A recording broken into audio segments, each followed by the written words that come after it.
कल्याणमध्ये डॉक्टरांना मारहाण करणाऱ्या मारकुट्या नगरसेवक रमेश म्हात्रेची अखेर तुरुंगात रवानगी झाली आहे। रमेश म्हात्रेला कल्याण कोर्टाने सोमवारपर्यंत पोलीस कोठडी सुनावली आहे। त्यामुळे आता या मारकुट्या म्हात्रेची शिवसेनेतून हकालपट्टी कधी होणार असा सवाल उपस्थित केला जातोय।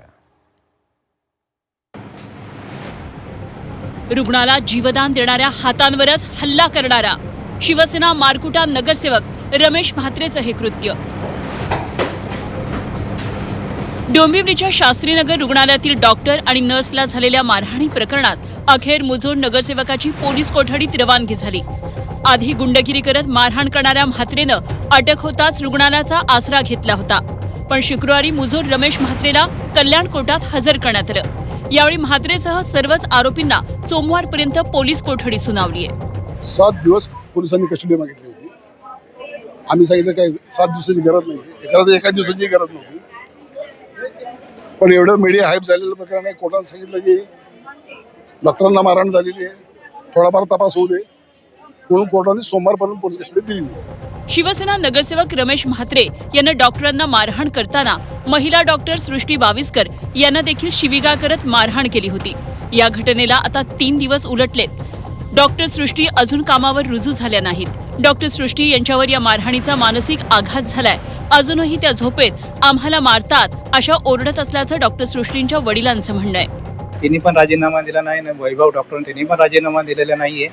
फरक एवढा आहे की त्यांच्यावर मानसिक परिणाम झालेला आहे, त्यांच्यावर दबाव आलेला आहे। ते अजून पण झोपेमध्ये ओरडतात, आम्हाला मारतात, मारू नका। म्हणजे या प्रकारे त्यांना मानसिक आघात झालेला आहे। डॉक्टरांना मारहाण करणाऱ्यांवर कठोर कारवाईची मागणी कुटुंबीय करतात।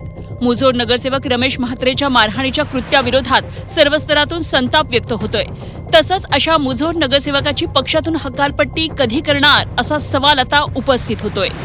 अतिशय गलिच्छ मला विचाराल तर त्या माणसाचा तातडीने सरकारने राजीनामा घेतला पाहिजे। कुठल्याही पदावर तो माणूस राहता कामा नये। गलिच्छ म्हणजे गलिच्छ।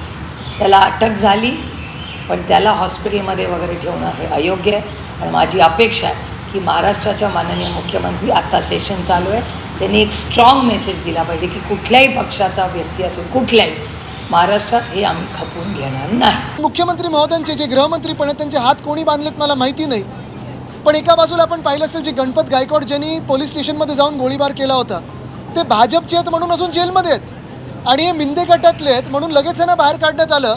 म्हणजे गृहमंत्री जे मुख्यमंत्री म्हणजे फडणवीस साहेब आहेत त्यांचे हात कोणी बांधलेले आहेत हे जरा आपण त्यांना आज विचारलं पाहिजे, पत्रकार परिषद जेव्हा ते शेवटाला घेतात तेव्हा। पण अजूनही माझी मागणी हीच राहील की रमेश म्हात्रे यांचं नगरसेवक पद हे बाद केलं पाहिजे, बरखास्त केलं पाहिजे। डॉक्टरांवर हल्ला करणाऱ्या मारकुट्या रमेश म्हात्रे प्रकरणाचे पडसाद अधिवेशनातही उमटले।